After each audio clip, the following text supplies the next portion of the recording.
Welcome to scholars public school Jaora. So hydrogen chapter में जो मेरे पास जो डाउट्स आए थे उसी को रिलेटेड मैं आपको अब इस तरीके से पढ़ाऊँगा जो कि हमारे लिए ज़्यादा इम्पोर्टेंट है, हम वो ही ज़्यादा फोकस के साथ पढ़ेंगे। और मैंने एक सॉल्यूशन ये कर दिया है कि हम पूरी बुक को पढ़ने के बजाय हम लोग जो हमारे लिए इम्पोर्टेंट रह जाता है फर्दर क्लासेस के लिए हम वो चीज़ों पे ज़्यादा अच्छे से फोकस करेंगे। सो देखिए, शुरू करते हैं हम हार्ड वाटर और सॉफ्ट वाटर से। ठीक है। सो हार्ड वाटर और सॉफ्ट वाटर होता क्या है, इससे आप इतना समझिए कि अगर हम सिंपल बेसिक अगर लैंग्वेज में बोलें तो जिस वाटर से अगर हम बात करें सोपिनिफिकेशन जो आप बोलते हैं झाग आता है ना, तो अगर किसी वाटर से झाग आ जाए तो वो आपका सॉफ्ट वाटर है। और अगर किसी वाटर से झाग नहीं आए तब वो आपका क्या कहला जाएगा, आपका हार्ड वाटर कहला जाएगा। ठीक है। अब ये सर झाग आना और नहीं आना ये किस वजह से, तो हम इसको इस तरीके से समझें कि जो हमारा हार्ड वाटर होता है इसके अंदर होते हैं बहुत सारे सॉल्ट्स मिले हुए और ऑक्साइड मिले हुए। सॉल्ट्स मतलब क्या, जो कि रॉक के अंदर ही देखिए पानी जो बारिश का पानी होता है हमारे आगे हम देखते हैं जब वो धरती पे गिरता है बारिश का पानी, तो हम देखते हैं धरती के ऊपर बहुत सारे मिनरल्स है, तो उन मिनरल्स में कुछ सॉल्ट्स होंगे। तो वो सॉल्ट्स जब रेन वाटर के साथ मिल के जब वो आपकी वाटर बॉडीज़ यानी कि आपकी नदी में चले जाएंगे तब कंडीशन में क्या होगा, ऐसी कंडीशन में वाटर के साथ में इम्प्योरिटीज़ मिक्स हो जाएंगी। जो सॉल्ट्स के फॉर्म में जो इम्प्योरिटीज़ है वो क्या हो गई, उनमें मिक्स हो गई। तो ऐसी कंडीशन में क्या हुआ, आपका वाटर हार्ड हो गया। हार्ड होने से क्या हुआ, उसके अंदर जो उसकी प्रॉपर्टीज़ थी वाटर की, जो हम मेन प्रॉपर्टीज़ देखते हैं वो थोड़ी सी क्या हो जाती हैं, हम देखते हैं वो थोड़ी सी चेंज हो जाती है। जैसे फॉर एग्जांपल हम बात करें चंबल, तो चंबल नदी का जो पानी है वो समवॉट हार्ड टाइप में गिनाता है। क्यों, क्योंकि देखिए वो हम जो बात करते हैं जिस बेल्ट की, तो उस बेल्ट में सॉल्ट्स बहुत ज़्यादा मिलते हैं जैसे कैल्शियम हो गया आपके, कैल्शियम कार्बोनेट और ये सारी चीज़ें ये बहुत ज़्यादा मिलती है। तो ऐसी कंडीशन में जब वो चंबल के पानी से मिलती है तो चंबल का पानी थोड़ा सा हार्ड हो जाता है।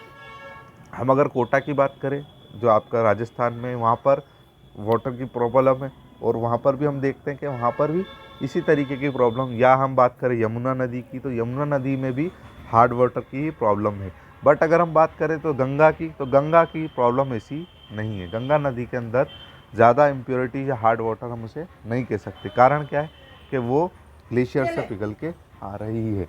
ठीक है। So, rainwater is almost pure, may contain some dissolved gases from the atmosphere. Being a good solvent, when it floats on the surface of the earth, it dissolves many salts. Presence of calcium and magnesium salt in the form of hydrogen carbonate, chloride and sulfates in water to make hard. Hard water does not give lather with the soap. तो देखिए leather मतलब आपकी अगर बात करें leather हम बात करें तो झाग और water free from soluble salts of calcium and magnesium is called soft water. It give leather with the soap easily. I hope आपको मैंने ये जो बात अभी आपको समझाई ये इजीली समझ में आई होगी कि रेन वाटर जो आपका बारिश में बहता है वो प्योर होता है, बट जब वो सरफेस पर बहता है तब उसके अंदर कैल्शियम और मैग्नीशियम के सॉल्ट्स उसमें आकर मिल जाते हैं।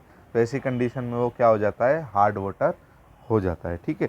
अब देखिए ये हार्ड वाटर हमारे लिए क्यों खतरनाक है, क्योंकि देखिए if there is unsuitable for laundry. क्यों, क्योंकि देखिए सोप नहीं आएगा तो आप कपड़े कैसे धो पाएंगे हार्ड वाटर से। ठीक है। इसके अलावा हम बात करें तो बॉयलर में भी अगर हम यूज़ करें, it is harmful for boilers as well because the deposition of salt in a form a scale, this reduce the efficiency of boiler. ठीक है। The hardness of water is two types. तो देखिए आप अगर हम इसको इस तरीके से बात करें कि देखिए सोप वाटर हमारे लिए, मान लीजिए अगर वाटर हार्ड वाटर हमने पीने की कोशिश करी तो क्या होगा, पथरी की प्रॉब्लम्स लोगों को बहुत ज़्यादा फेस करने को मिलती है। तो अगर हम ध्यान रखेंगे इस बात को कि हार्ड वाटर में जो है हमारा, तो उसके अंदर दो टाइप का हो जाएगा। मतलब कहने का ये मतलब है कि जो हार्डनेस है वो दो टाइप की हो जाएगी। दो टाइप की कैसी, एक हो जाएगी टेम्परेरी हार्डनेस, एक हो जाएगी परमानेंट हार्डनेस। दोनों को रिमूव करने के तरीके हैं हमारे पास, पर हमें ये समझना है कि हार्डनेस कितने टाइप की होगी। आप लोगों के लिए बहुत काम का है कि वाटर की हार्डनेस दो टाइप की होगी, एक होगी टेम्परेरी हार्डनेस, एक होगी आपकी आपकी दूसरी परमानेंट हार्डनेस। तो टेम्परेरी हार्डनेस क्या होती है? So temporary hardness is due to presence of magnesium and calcium hydrogen carbonate, it can be removed. तो देखिए टेम्परेरी हार्डनेस क्या कंसिस्ट करती है, यहाँ पर आप देखिए क्या कर रही है, कंसिस्ट मैग्नीशियम और कैल्शियम हाइड्रोजन कार्बोनेट, ठीक है, ये अपने साथ कंटेन कर रही है और ये इजीली रिमूव हो सकती है किसके थ्रू? बाय बॉइलिंग के थ्रू। तो हम बाय बॉइलिंग हम इसको कैसे कर सकते हैं? इजीली हम इसको रिमूव कर सकते हैं। So during the boiling the soluble magnesium hydrogen carbonate is converted into insoluble magnesium oxide and calcium hydroxide is changed into soluble calcium carbonate. It is because high solubility product calcium magnesium hydroxide is compared to that magnesium carbonate, that magnesium hydroxide is precipitated. This precipitated can be removed by filtration. Filtration thus obtained will become soft water। तो देखिए हम लोगों ने इतनी बड़ी रामायण पढ़ी, हमें कुछ समझ में नहीं आया, हम इजी करके इसको समझते हैं। तो देखिए क्या करेंगे हम, हमारे आगे है मैग्नीशियम हाइड्रोजन कार्बोनेट, ठीक है। तो ऐसी कंडीशन में हमने क्या करा, इसको हीटअप किया। क्या किया? हीटअप किया, यानी सिंपल सी बॉइलिंग करी। तो उससे क्या होगा, जो मैग्नीशियम कार्बोनेट है आपका, मैग्नीशियम हाइड्रोक्साइड है, वो आ जाएगा आपका बाहर और आपके कार्बन डाइऑक्साइड आपको दिखेगी मिलती हुई। इससे क्या होगा, इससे हम देख रहे हैं कि जो आपकी इम्प्योरिटी है वो बाहर आ चुकी है, ठीक है।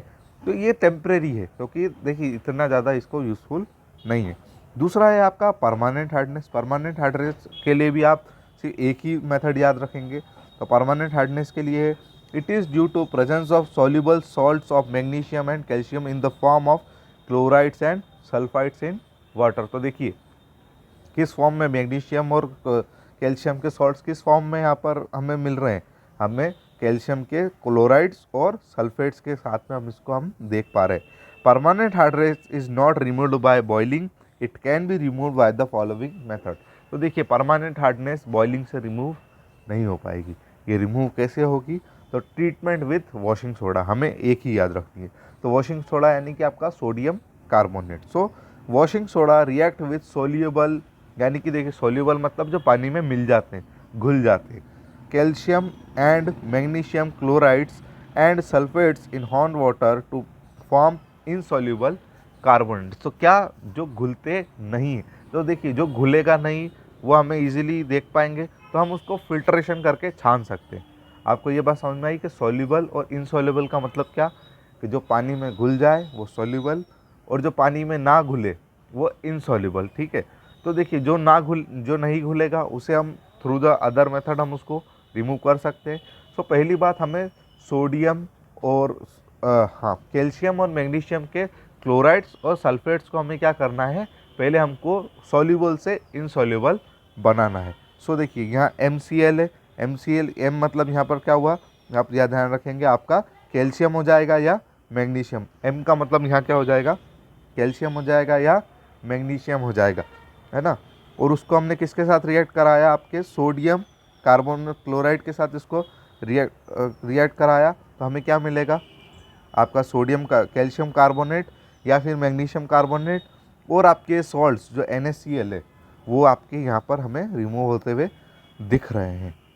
आई होप आपको ये बात अच्छे से समझ में आई होगी। क्या हो रहा है यहाँ पर कि देखिए यहाँ M का मतलब है आपका मैग्नीशियम और कैल्शियम, तो कैल्शियम क्लोराइड या कैल्शियम सल्फाइड जो भी आपके साथ में प्रेजेंट है, आप उसको किसके साथ रिएक्ट करा रहे हो, आपके सोडियम कार्बोनेट के साथ। तो वो आपको क्या दे रहा है, वो आपको दे रहा है कैल्शियम कार्बोनेट दे देगा या फिर मैग्नीशियम कार्बोनेट दे देगा, ठीक है। और साथ ही साथ आपको कौन सी गैस कौन सा सॉल्ट बाहर निकल रहा है, NaCl यानी कि एक ये सॉल्ट है और ये इनसॉल्युबल सॉल्ट है, ठीक है। इसके अलावा अगर हम बात करें तो ये आपका मैग्नीशियम सल्फेट जो आपके यहाँ पर है, ये इसको आपने किसके साथ रिएक्ट कराया, सोडियम कार्बोनेट के साथ रिएक्ट कराया, तो ये क्या देगा आपको, तो ये भी आपको सेम चीज़ ही देगा। आपको क्या देगा, ये मैग्नीशियम कार्बोनेट या कैल्शियम कार्बोनेट और Na2SO4 जो कि सोडियम बाइकार्बोनेट है, ये आपको बाहर निकलता हुआ दिख जाएगा। आई होप आपको ये बात अच्छे से समझ में आई होगी। जो कि हमारे लिए एक ही इम्पॉर्टेंट है। आपको ये जो हम बात कर सकते हैं इसे आप एक ही को रिमूव करते हुए देखेंगे। सो आज हमने पढ़ा हार्ड वाटर और सॉफ्ट वाटर के बारे में कि क्या होते हैं दोनों चीज़ें, और हार्ड वाटर से हम क्या देख सकते हैं, हार्डनेस। तो हार्डनेस दो तरीके की थी आपकी, एक थी परमानेंट हार्डनेस और एक थी टेम्परेरी हार्डनेस। परमानेंट हार्डनेस को हमने किससे साफ़ करा, ट्रीटमेंट विथ वॉशिंग सोडा यानी कि सोडियम कार्बोनेट। और आपने टेम्परेरी हार्डनेस को किस तरीके से निकाला, तो बाय बॉइलिंग हम लोगों ने टेम्परेरी हार्डनेस को रिमूव कर दिया। आई होप आपको इस तरीके से समझने में अच्छे से समझ में आया होगा। आप एक बार और इसको अच्छे से अपनी बुक के अंदर ऑब्ज़र्व करके देखिएगा, आपको बहुत सारी चीज़ें अच्छे से समझ में आएगी। तब तक के लिए आप पढ़ते रहिए। Thank you so much. God bless you all.